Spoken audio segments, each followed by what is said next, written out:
하나님 감사합니다. 오늘 이 시간 주의 말씀 듣게 하시고 참으로 이 말씀이 저희들의 삶 가운데 좌표가 되게 하시고 삶의 기준이 되게 하시고 살아가는 목적이 되게 하여 주옵소서. 성령께서 우리 안에서 역사하사 삶의 기쁨이 넘치게 하사 평안함을 주고 정말 기쁨 속에 주님 오실 그날까지 살게 하여 주옵소서.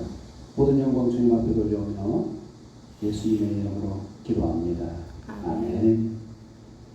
환영합니다. 오늘 이 말씀은 정말 예수님께서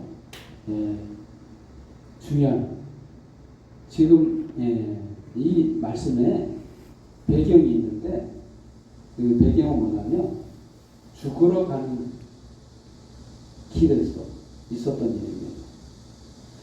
예루살렘으로 올라가기 시작한 예수님. 예수님 왜 예루살렘으로 가는가? 라는 문제가 있어요. 왜 예수님이 예루살렘으로 가느냐?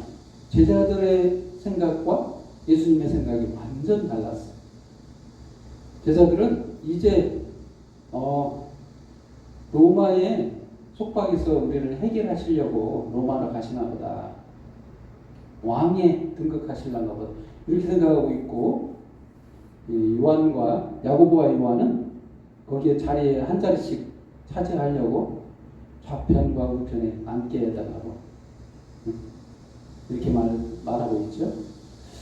근데 예수님은 달랐죠. 예수님의 생각과 이 제자들의 생각, 이 걸어가는 그 생각이 틀려요. 생각이 틀리니까 방향성이 틀리고 가는 길에 이유를 모르는 거예요. 정말 이게 중요한 거예요. 이 가는 길. 예수님이 10장 17절 말씀에 그러잖아요. 예수께서 길에 나가실세. 이 길이라는 말을 굳이 여기다 안 써놔도 되는데 그냥 어떤 사람이 왔다 이렇게 시작할 수도 있는데 길을 강조했죠. 길에서 만났어요. 길에. 그리고 32절 말씀에는 예루살렘으로 올라가는 길. 이 길이라는 게 굉장히 중요합니다. 이 어느 목적지가 있어야 하잖아요. 길은. 이 가는 길이 있어요. 누구나 삶의 방향성을 정하고 가고 있잖아요. 이 길이라는 게 그래서 중요한 거예요. 어떤 사람, 한 사람이 달려와서 꿇어앉아 묻자와 선한 선생님이라고 이렇게 말하죠. 예수님을 선한 선생님이라고 하죠. 참 선한 선생님이라고 하는 사람이 있고 어떤 사람은 예수님을 주여라고 하는 사람이 있고 이 뭐라고 표현하는 거에 그 사람이 예수님을 어떻게 바라보고 있는지를 말하고 있는 거죠. 랍비라고 생각하는 거죠. 그래서 랍비는 영생에 대해서 알고 있겠구나 하고 어떻게 해야 천국 간가 이거 질문을 하는 거잖아요. 어떻게 해야 구원을 받을 수 있는가. 그동안에 이 한 사람은 그렇게 생각했습니다. 율법을 잘 지키면 천국 가는 줄 알고 열심히 했어요. 부자도 됐어요. 유대인들 사이에서 이 바리새인처럼 다른 사람들이 죄 짓는 일 멀리하고 율법을 잘 지키고 그리고 또 그를 통해서 부지런히 일해서 부자가 되면 그럼 하나님으로부터 인정받았다고 하는 그런 그 생각을 갖고 있었습니다. 그 당시에 유대인 사회에서는 가장 추구할 수 있는 길이었어요. 사람들이 그러려고 해요. 사람들은 칭송받아요. 아, 그래서 부자가 됐구나. 하나님께 복받고 율법을 잘 지켜서 저 사람 천국 갈 사람이구나. 이렇게 생각하는 게 일반적인 그 유대 사회 생각이었어요. 이 선생을 찾아온, 예수님을 찾아온 이 한 사람도 그렇게 생각하고 있었는데 마음에 기쁨이 없는 거예요. 확신이 없어요. 이렇게 했는데도 불구하고 율법을 다 지킨 것 같지가 않은 거예요. 뭔가 죄책감이 있는 거예요.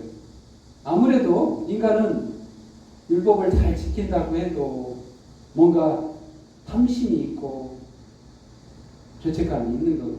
다 지킬 수가 없기 때문에. 그래서 영생에 대해서 묻잖아요, 예수님께요. 그래서 예수님께서 대답하시죠. 네가 어찌하여 나를 선하다 일컫느냐. 하나님 한 분이면 선한 이가 없느니라. 그래서 예수님께서 하신 말씀이 네가 계명을 안 하니 율법을 이게 나열하죠. 너 이거 다 지켰냐? 했더니 다 지켰대요. 다 지켰답니다. 그가 여짜오되 선생님이여 이것은 내가 어려서부터 다 지켰나이다. 예수께서 그를 보시고 사랑하사 네가 아직도 한 가지 부족한 것이 있으니 가서 네게 있는 것을 다 팔아 가난한 자들에게 주라. 그래야만 하늘에서 보화가 네게 있으리라. 그리고 와서 나를 따르라.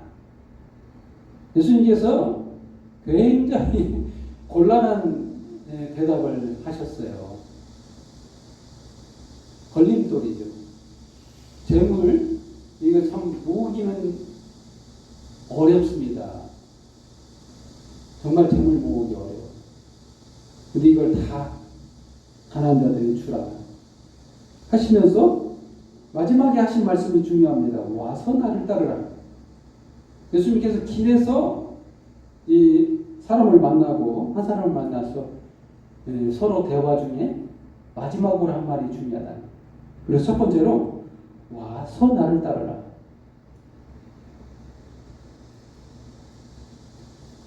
이 예수님을 따를 수 없는 걸림돌이 뭐냐면 재물이 많은 것이 걸림돌인 거예요.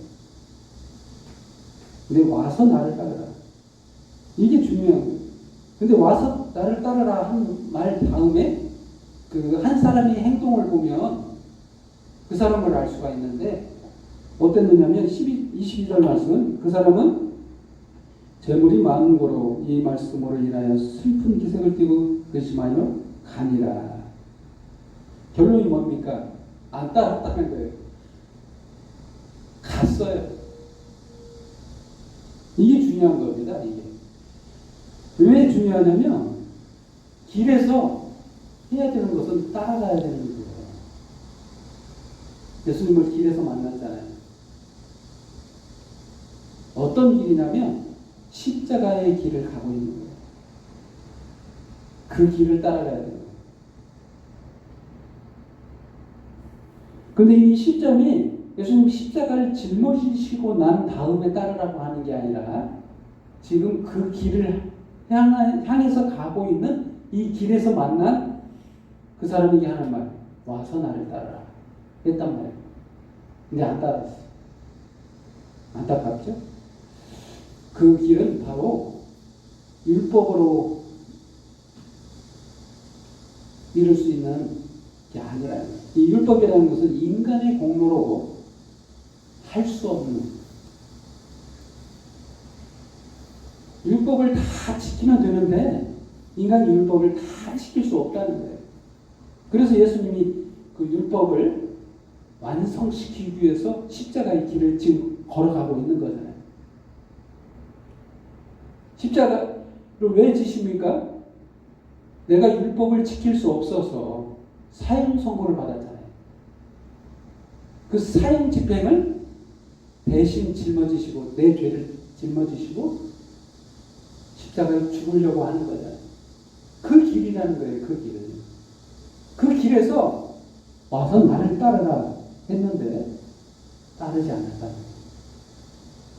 부자가 그래서 하신 말씀, 예수님이 하신 말씀, 재물이 있는 자는 하나님 나라에 들어가기가 심히 어렵도다, 이런 말을 하는 거예요.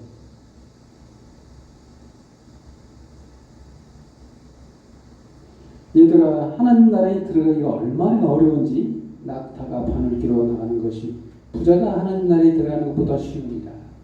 이런 말까지 하셨습니다. 그 뭐예요? 병원에 있는 자가 구원받기 어렵다는 거죠. 그래서 제자들이 놀라고, 왜 놀랐냐면 가치관이 다르게 말하니까. 26절 말씀, 제자들이 매우 놀라 서로 말하되 그래도 누가 구원을 얻을 수 있는가. 이거는 완전 획기적인 얘기예요. 그동안에 하나님을 잘 믿는다고 하는 바리새인들, 서기관들, 그리고 부자, 이거는 뗄래야 뗄 수 없는 하나님의 축복의 기준이었어요. 하나님 잘 믿어서 복 받아서 부자 된 거라는 거예요. 이 가치관을 완전히 깨트려버렸어요.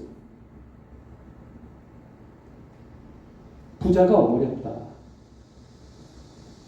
한마디로 이게 풀어서 해석하자면 바리새인과 서기관들 구원받기 어렵다라고 해석할 수 있는 거예요. 왜? 율법을 너무 율법적이니까, 너무 율법이라는 그 길을 쫓다 보니까 예수님이 십자가의 길을 걷는데 그 길을 제시하자 그걸 믿지 않는다는 거예요. 그래서 어렵다는 거예요. 그래서 부자여서 어려운 게 아니라 그 부자가 누구냐? 바리새인들과 서기관들이라. 공로주의에 자기 공로로 구원을 얻겠다고 하는 그들 구원받기 어렵다는 거예요. 근데 이렇게 예수님이 거기서 끝난 게 아니라 해답을 주셨어요.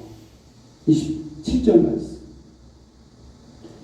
예수께서 그들을 보시며 이르시되 사람으로는 할 수 없으니 하나님으로는 그렇지 아니하니 하나님으로서는 다 하실 수 있느니라. 이게 뭔 말이냐? 예수 그리스도 십자가의 공로만 구원하실 수 있다는 거예요. 해석하자면 인간은 할 수 없다는 거예요. 하나님이 구원하신다는 거예요. 그 하나님이 구원 방법이 뭡니까? 바로 십자가로 구원하시겠다는 거예요.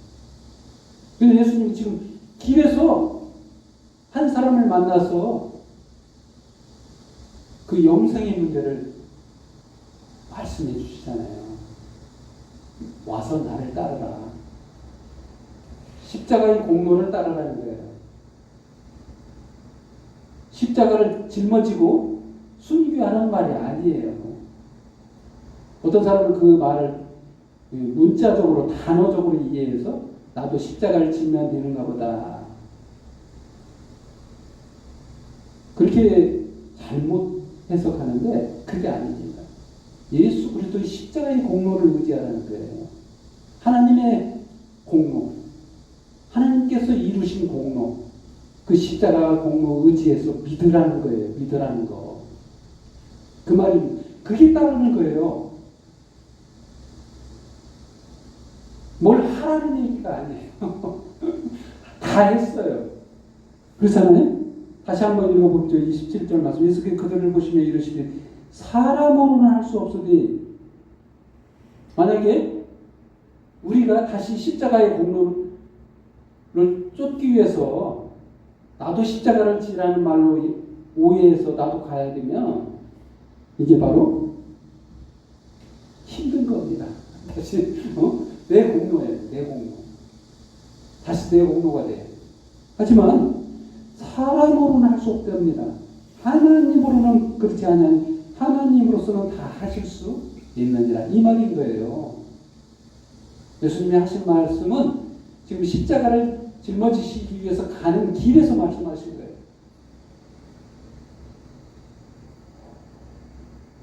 그래서 여기서는 분명하게 말하기 위해서 다시 말하죠. 예루살렘으로 올라가는 길에 예수께서 그들 32절 말씀. 예루살렘으로 올라가는 길에 예수께서 그들 앞에 서서 가시는데 그들이 놀라고 따르는 자들은 두려워하더라. 왜 따르는 자들이 두려워한다 라는 말이 나올까요? 이에 다시 12 제자를 데리시고 자기가 당한 일을 말씀하여 이르시되. 왜 제자들이 놀랐냐면 예루살렘에 가면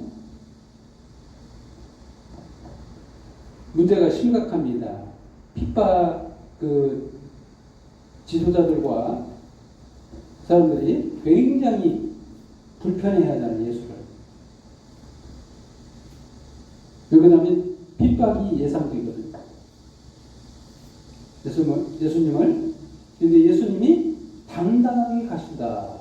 그래서 제자들이 놀라운 거예요. 이게 예루살렘에서 멀리 있어야 될 예수님이 당당하게 서서 가시는 모습이 이제는 기적을 베풀어서 하늘에서 불을 내리서라도 자신이 하나님의 아들임을 나타내고 로마의 속국에서 벗어나게 하고 왕이 되시려고 하는 것보다 이렇게 생각하는 거예요. 그래서 열두 제자들은 당당하게 그러시려고 하는 거다라고 생각하고 생각이 다른 거예요. 근데 예수님께서는 이렇게 말씀하시죠. 33절 보라 우리가 예루살렘에 올라가니 인자가 대제사장들과 서기관들에게 넘겨지매 그들이 죽이기로 계획하고 이방인에게 넘겨주겠고 그들은 농욕하며 침뱉으며 채찍질을 하고 죽일 것이나 그는 3일 만에 살아나리라. 예수님께서 분명하게 말씀하시죠. 돌려말하지 않고 3일 만에 부활하신다는 얘기까지 다 얘기하시죠. 이게 이런 말을 했을 때 제자들은 질문조차 안 합니다. 이게 도대체 무슨 말씀입니까? 이런 질문조차 하기가 두려워했어요. 절대 그런 일이 없습니다. 이렇게 말해야 될 제자들이 질문조차 안 하고 그랬습니다. 예수님은 분명하게 당당하게 예루살렘에 올라가는 길, 그 길에서 말씀하신 거죠. 하나님이 하시겠다는 거예요. 십자가를 예수님이 짊어지시고 구원하겠다라고 말씀하신 거예요. 예수님 모르신 게 아니에요. 죽는 거를 모르는 게 아니에요. 분명하게 알았기 때문에 언제든지 피하실 수가 있었어요. 그런데 예수님께서 선택하신 길이고 이러려고 오신 거기 때문에 우리를 구원하시려고 오셨기 때문에 당당하게 그 길을 가신 겁니다. 그래서 그 제자들의 그 심리 상태가 보여주는 말씀이 있잖아요. 세베대의 아들 야고보와 요한이 예수님께 말합니다. 우리를 주의 영광 중에 주의 우편에 주의 좌편에 예수님의 오른손과 왼손이 되겠다는 거잖아요. 오른팔과 왼팔이 되겠다는 거예요. 좋은 말이에요. 추종자가 되겠다. 그 말이거든요. 근데 그거는 생각이 다른 거예요. 예수님은 죽기 위해서 예루살렘에 가는 거예요. 제자들은 왕이 되시려고 하는 것보다 실제로 개선자금처럼 예수님이 입성을 하세요. 호산나 호산나 위치게 하십니다. 백성들이 다 위치죠. 개선을 하죠. 왕처럼. 실제로 그 제자들도 그렇게 생각하는 거예요. 이스라엘 사람들도 다 그렇게 생각했어요. 근데 예수님은 그러려고 오신 게 아닙니다. 그래서 두 번째로 인자가 온 것. 인자가 온 것은 45절 말씀. 인자가 온 것은 섬김을 받으려 함이 아니라 도리어 섬기려 하고 자기 목숨을 많은 사람의 대속물로 주려 함이라. 이 대속물, 이 대속물은 바로 그 구약 제사에 나오는 그 대속물을 말합니다. 어린 양을 말합니다. 그 제물. 이 제물을 왜 드립니까? 죄를 지었을 때 내 죄를 대속할 제물이라는 거예요. 그래서 대속물이라고 말하는 거예요. 아까 그 말씀하고 연계해서 말하자면 이 십자가의 길을 걷기 위해서 예수님이 오셨다. 우리에게 영생을 주시려고 오신 거라는 거예요. 그리고 십자가의 길을 걷고 있다는 거예요. 예수님이 분명하게 오신 이유를 설명했잖아요. 우리 죄를 대신해서 십자가에서 우리를 구원하시겠다. 인간의 공로가 아니라 하나님의 공로로 구원하시겠다는 거예요. 한마디로.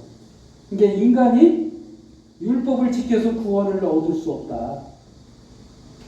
예수 그리스도의 십자가의 죽으심으로 말미암아 대속, 그 대속만이 우리를 구원하실 수 있다는 것을 말씀한 겁니다. 그리고 또 한 가지 사건이 발생하죠. 그들이 여리고에 이르렀을 때 여리고에 가는 길에 갈릴리에서 예루살렘까지 가는 길에 이 여리고를 만납니다. 여리고에 이르렀을 때 이 가는 길입니다. 예루살렘에 가는 길.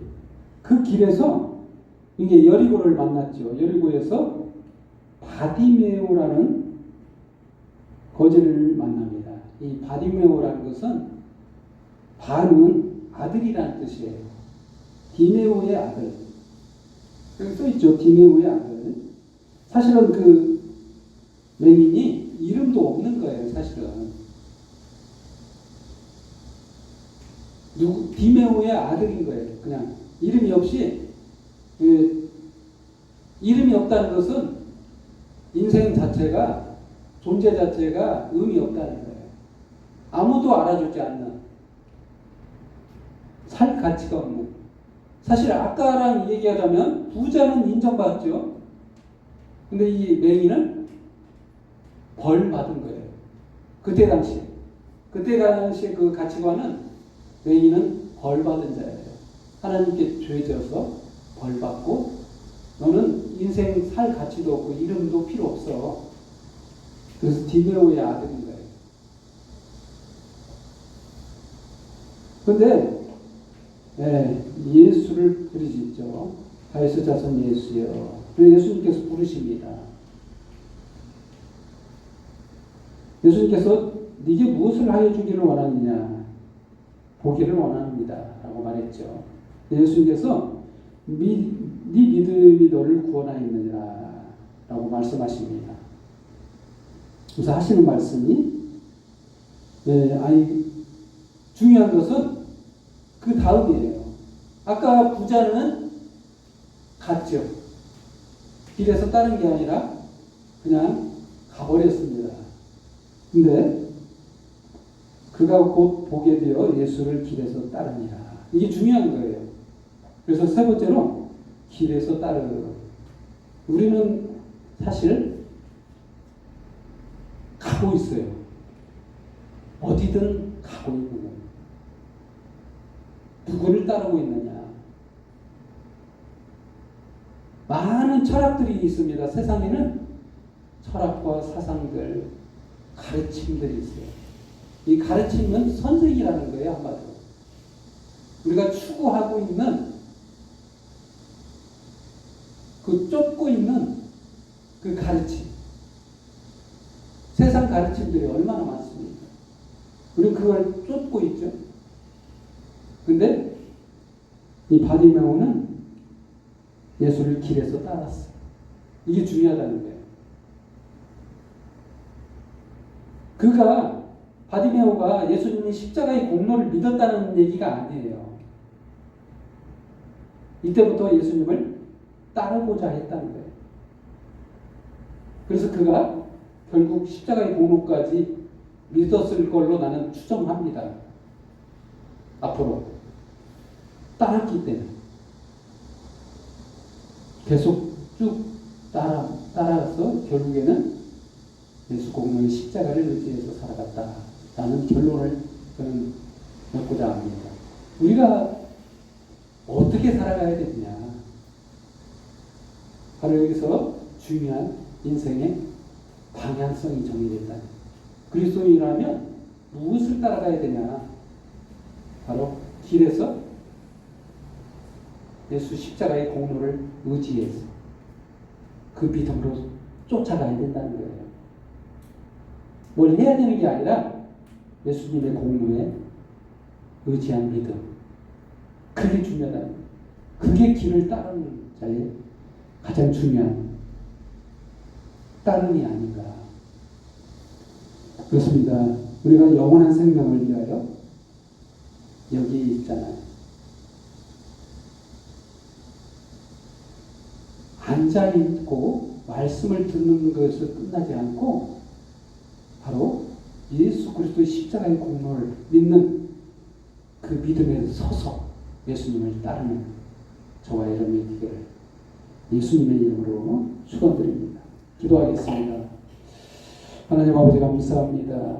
저희를 부르시고